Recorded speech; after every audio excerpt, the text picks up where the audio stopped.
ಕಾಂಗ್ರೆಸ್ ಪಕ್ಷದ ಗ್ಯಾರಂಟಿಗಳ ಬಗ್ಗೆ ಟೀಕೆ ಮಾಡುತ್ತಿದ್ದ ವಿರೋಧ ಪಕ್ಷದವರು ಅದೇ ಗ್ಯಾರಂಟಿಗಳನ್ನು ಬೇರೆ ರಾಜ್ಯದ ಚುನಾವಣೆಯಲ್ಲಿ ಬಳಸಿಕೊಳ್ಳುತ್ತಿದ್ದಾರೆ.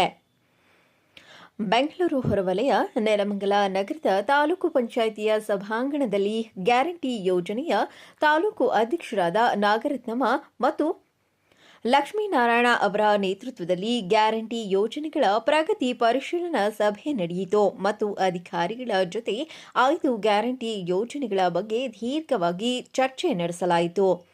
ಎಲ್ಲ ಸಾರ್ವಜನಿಕರಿಗೆ ಗ್ಯಾರಂಟಿಗಳು ಸರಿಯಾಗಿ ಸಿಗುತ್ತದೆ ಎಂಬುವ ಬಗ್ಗೆ ಚರ್ಚೆಯನ್ನ ನಡೆಸಲಾಯಿತು. ಈ ಸಭೆಯಲ್ಲಿ ಗೈರಾಗಿದ್ದ ಬಿಎಂಟಿಸಿ ಡಿಪೋ ಮ್ಯಾನೇಜರ್ಗೆ ನೋಟಿಸ್ ಕೊಡಲು ನಿರ್ಧರಿಸಿದರು. ನಂತರ ಮಾಧ್ಯಮದ ಜೊತೆ ಮಾತನಾಡಿದ ಗ್ಯಾರಂಟಿ ಯೋಜನೆಯ ತಾಲೂಕು ಅಧ್ಯಕ್ಷರಾದ ನಾಗರತ್ನಮ್ಮ, ಕಾಂಗ್ರೆಸ್ ಪಕ್ಷದ ಗ್ಯಾರಂಟಿಗಳ ಬಗ್ಗೆ ಟೀಕೆ ಮಾಡುತ್ತಿದ್ದ ವಿರೋಧ ಪಕ್ಷದವರು ಅದೇ ಗ್ಯಾರಂಟಿಗಳನ್ನು ಬೇರೆ ರಾಜ್ಯದ ಚುನಾವಣೆಯಲ್ಲಿ ಬಳಸಿಕೊಂಡು ಚುನಾವಣೆಯಲ್ಲಿ ಮತ ಕೇಳುತ್ತಿದ್ದಾರೆ. ನಮ್ಮ ಗ್ಯಾರಂಟಿಗಳಿಂದ ಸರ್ಕಾರಕ್ಕೆ ಆರ್ಥಿಕವಾಗಿ ಯಾವುದೇ ನಷ್ಟವಾಗಿಲ್ಲ. ಕಾಂಗ್ರೆಸ್ ಸರ್ಕಾರ ಯಾವತ್ತಿಗೂ ಬಡವರ ಪಕ್ಷ. ಕಾಂಗ್ರೆಸ್ ಪಕ್ಷದಲ್ಲಿ ಮಾತ್ರ ಬಡವರು ಅಭಿವೃದ್ಧಿಯಾಗಲು ಸಾಧ್ಯ. ಈ 5 ಗ್ಯಾರಂಟಿಗಳಿಂದ ಸಾರ್ವಜನಿಕರು ಜೀವನ ಮಾಡಲು ಎಷ್ಟು ಬಲ ಸಿಕ್ಕಿದೆ ಎಂಬುದು ನಾವು ಕಾಣಬಹುದು ಎಂದು ಸಂತಸ ವ್ಯಕ್ತಪಡಿಸಿದರು. ಇವತ್ತು ನಮ್ಮದು 3ನೇಯ ಅಧಿಕೃತ ಸಭೆಯನ್ನು ನಾವು ಮಾಡಿದ್ವಿ. ಈ ಸಭೆಗೆ ನಮ್ಮ ಗ್ಯಾರಂಟಿ ಸಮಿತಿಯ ಹಲವಾರು ಜನ ಹಾಜರಾಗಿದ್ದರು. 1-2-3 ಜನ ಗೈರಾಜರಾಗಿದ್ದರು. ಅಂಥವ್ರ ಬಗ್ಗೆ ಶಿಸ್ತು ಕ್ರಮವನ್ನು ಈ ಸಭೆಯಲ್ಲಿ ನಾವು ತಗೋಬೇಕು ಅಂತ ಚರ್ಚೆ ಮಾಡಿದ್ದೇವೆ.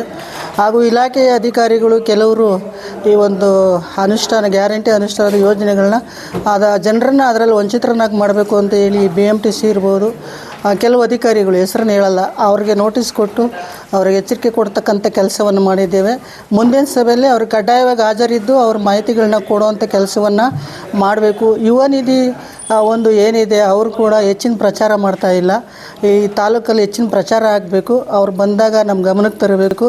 ಎಲ್ಲ ಕಾಲೇಜು ಸಂಬಂಧಪಟ್ಟಂಗೆ ಅಲ್ಲಿ ಪ್ರಚಾರವನ್ನು ಹೆಚ್ಚಿಗೆ ಮಾಡಬೇಕು ಅಂತೇಳಿ ಇವತ್ತು ನಾವು ಚರ್ಚೆ ಮಾಡಿದ್ದೇವೆ. ಅದ್ರ ಬಗ್ಗೆ ಈಗಾಗಲೇ ಅವರು ತಾವು ಕೂಡ ಹಾಜರಿದ್ದರೆ ಅವರು ತಮ್ಮ ಗಮನಕ್ಕೆ ತಂದಿದ್ದಾರೆ.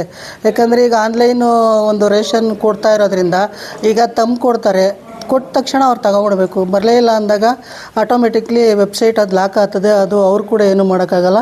ಇದು ಸರ್ಕಾರದ ಹಂತದಲ್ಲಿರೋದ್ರಿಂದ ಸರ್ಕಾರದ ಮಟ್ಟದಲ್ಲಿ ಚರ್ಚೆ ಮಾಡಿ ಒಂದು ಸಮಸ್ಯೆಗಳಿಗೆ ಪರಿಹಾರವನ್ನು ಕೊಡ್ತಕ್ಕಂಥ ಕೆಲಸವನ್ನು ನಾವು ಮಾಡ್ತೇವೆ.